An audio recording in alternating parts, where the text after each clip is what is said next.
ओवैसी का ये बयान सुना है, लेकिन सवाल तो ये है कि आखिर ये क्यों भड़काने की कोशिश हो रही है। मस्जिद के पास से गुजरना क्या गुनाह हो गया है? विजय जुलूस निकालना गलत कैसे हो सकता है, जिस पर ओवैसी सवाल उठा रहे हैं। ओवैसी की भड़काऊ राजनीति आखिर कब तक यूं ही चलती रहेगी? महू हिंसा में ओवैसी ने झूठ क्यों बोला? क्यों लोगों को भड़काने की कोशिश हो रही है? दंगाइयों को बचाना चाह रहे हैं क्या ओवैसी साहब? मस्जिद के पास से गुजरना क्या गुनाह हो गया? क्योंकि वो वीडियो सामने आया था जिसमें देखा था हमने विजय जुलूस निकल रहा है, लेकिन क्या ओवैसी को ये पसंद नहीं है जो सवाल उठा रहे हैं? ओवैसी की जो भड़काऊ राजनीति है ये कब खत्म होगी?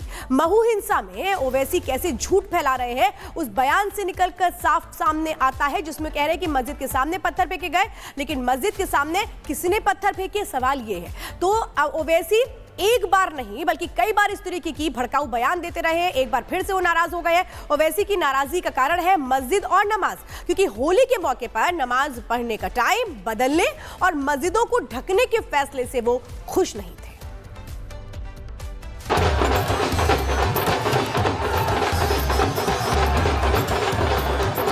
होली का त्योहार पूरे देश में बेहद शांतिपूर्ण तरीके से और झूमते नाचते बीत गया। जुमे की नमाज भी अपने समय पर पढ़ ली गई, ना कोई बवाल हुआ ना कोई उत्पात। लेकिन शायद माहौल की यह शांति ही कुछ लोगों को चुभ रही है। एमआईएम अध्यक्ष असदुद्दीन ओवैसी ने एक वीडियो जारी किया है। इस वीडियो में वो होली के दिन नमाज पढ़ने और मस्जिदों को ढकने वाली कार्रवाई को लेकर अपना गुस्सा जाहिर करते नजर आए। कहता है कि नहीं अगर तुम्हारे को डर है तुम नमाज मत पढ़ो, घर में बैठ जाओ। तुम्हारे को अगर डर है तो मत निकलो, घर में बैठ जाओ। कोई कहता है कि जिस तरह मस्जिदों को कवर से कवर कर दिए तुम अपने सर को कवर कर लो, मत निकलो। भाषण में एमआईएम अध्यक्ष ने बंगाल बीजेपी के नेता शुभेंदु अधिकारी की एक बात पर प्रतिक्रिया भी दी, जिससे शुभेंदु अधिकारी ने सत्ता में आने पर बंगाल से मुसलमानों को भगाने की बात कही है।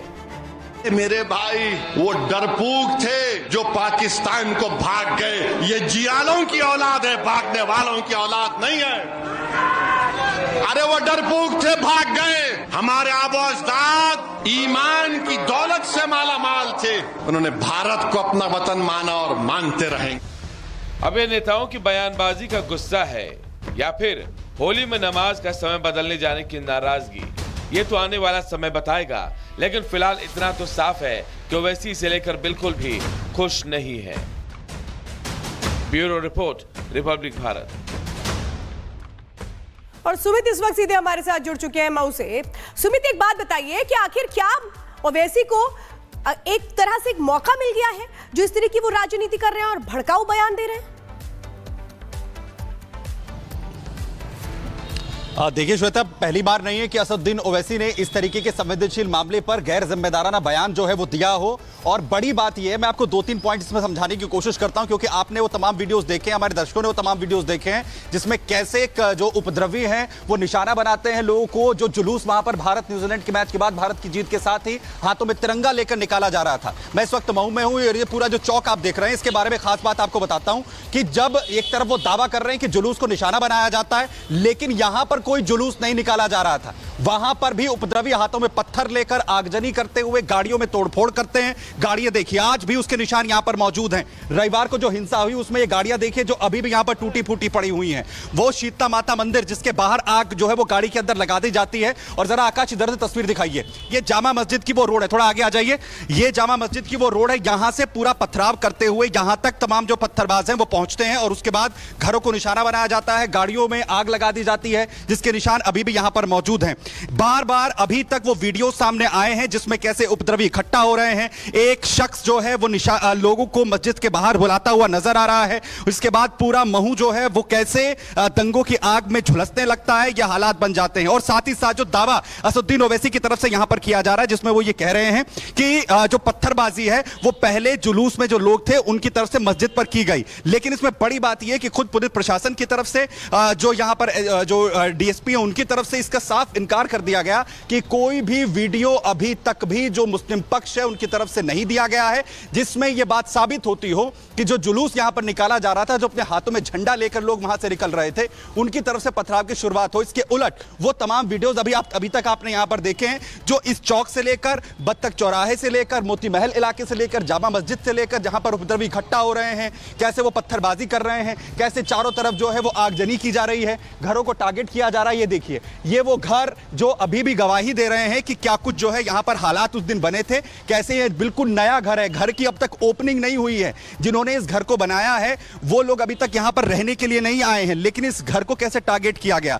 एक भी तस्वीर अभी तक जो दावा असदुद्दीन ओवैसी की तरफ से गैर जिम्मेदाराना जो बयान यहां पर दिया गया है उसकी तस्दीक यहां पर नहीं करता है। और सुबह जो लोग यहां पर मौजूद थे, जिनके घरों को निशाना यहां पर बनाया गया है, उनसे हमारी यहां पर बात हुई। उनका यह कहना है कि अगर वो जुलूस की बात कर रहे हैं तो असदुद्दीन ओवैसी ये बताएं कि आखिर क्या यहां पर कोई जुलूस निकाला जा रहा था, क्या यहां पर किसी लोगों की तरफ से भारत के लिए जो जश्न क्या मनाया जा रहा था। सभी लोग अपने घरों के अंदर मौजूद थे। एक भीड़ जामा मस्जिद की तरफ से यहां पर आती है, उनके घरों को टारगेट करती है, उनकी गाड़ियों को आके हवाले कर दिया जाता है। नजर आ रहा है कि क्या दंगाइयों को बचाने की कोशिश कर रहे हैं असदुद्दीन ओवैसी। बहुत बहुत धन्यवाद सुमित, आगे भी अपडेट लेंगे। फिलहाल जानकारी देने के लिए धन्यवाद। और बढ़ते हैं और आगे बात करते हैं अलीगढ़ के। अलीगढ़ से एक सनसनीखेज वारदात की तस्वीरें सामने आई है। 25 साल के युवक पर ताबड़तोड़ फायरिंग कर दी जाती है, हत्या कर दी जाती है।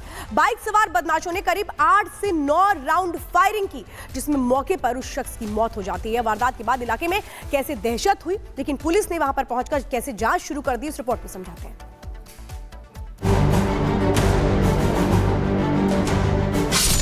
दो बाइक सवार बदमाश आए और एक युवक की गोली मारकर हत्या कर दी।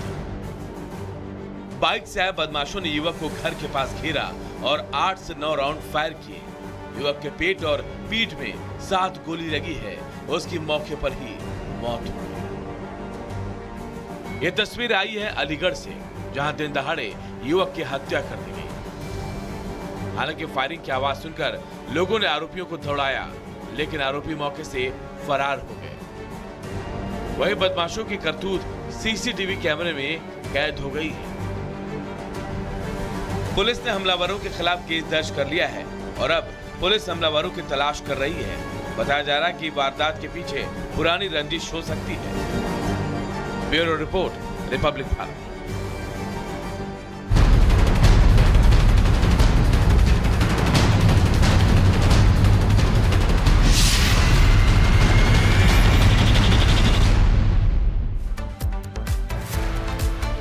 और अब खबर आ रही है यूपी के आगरा से, जहां पाकिस्तान का एक जासूस और उसका साथी गिरफ्तार किया गया है।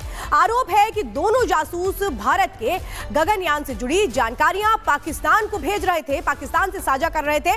दोनों आरोपी हनी ट्रैप में फंसकर जासूसी कर रहे थे। और कैसे इनको पकड़ा गया है, देखिए इस रिपोर्ट में।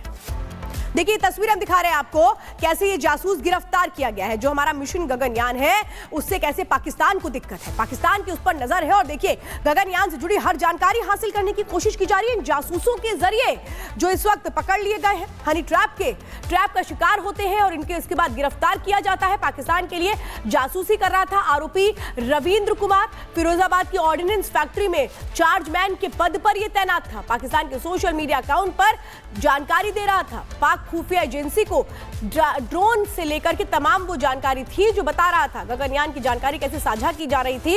और इससे साफ तौर पे नजर आता है कि कैसे पाकिस्तान परेशान है भारत के हर उस मिशन को लेकर के जो अंतरिक्ष में कामयाब हो रहा है। और अब कैसे जासूसी कर ये चालबाजी कही जाती है, जो पाकिस्तान कर रहा है इसे चालबाजी कहा जाता है। और ये जो चालबाज पाकिस्तान है वो कैसे यहां पर अपने एजेंट्स के जरिए अब क्या कुछ कर रहा है। लेकिन ये गिरफ्तारी हुई है और ऐसे हर उस आरोपी को, शख्स को, जासूस को पकड़ा जाएगा जो भारत में रहकर भारत के खिलाफ गद्दारी करता है। साहिल हमारे साथ जुड़ चुके हैं। साहिल जरा बताइए शख्स के बारे में जिसे गिरफ्तार किया गया है।